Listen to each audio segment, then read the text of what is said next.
ধৈর্য ধরো, শান্ত হও। নিজের ব্যক্তিত্বগুলোকে সবসময় সবার সামনে তুলে ধরার প্রয়োজন নেই।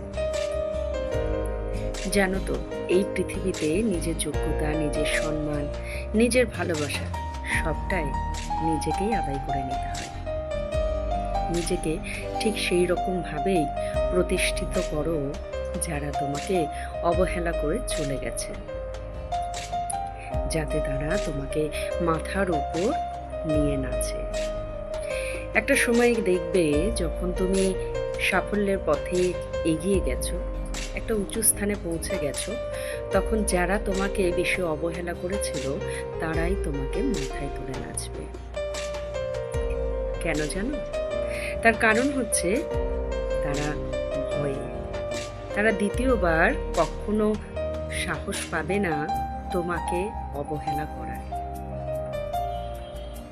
তাই নিজেকে তৈরি করো, নিজের পরিচয় তৈরি করো। তার জন্য ধৈর্য ধরো, শান্ত হও।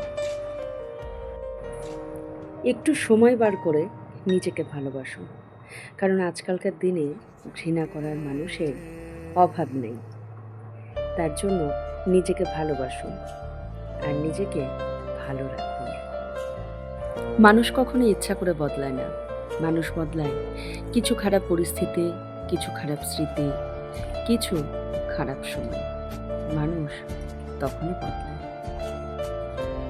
নিজেকে এতটা সস্তা বানিয়ে ফেলবেন না যে মানুষ যা ইচ্ছে আপনাকে নিয়ে সেটাই করতে পারে। মানুষ চাইবে আপনাকে নিয়ে যা খুশি তাই করতে। যে মানুষগুলো আপনার ভালোবাসা, উদারতা কিছুই বোঝে না, তাদের কাছে আপনি যথাযথ সময়ে বেরিয়ে আসুন। না হলে আপনাকে আত্মসম্মান বিসর্জন দিতেই হবে।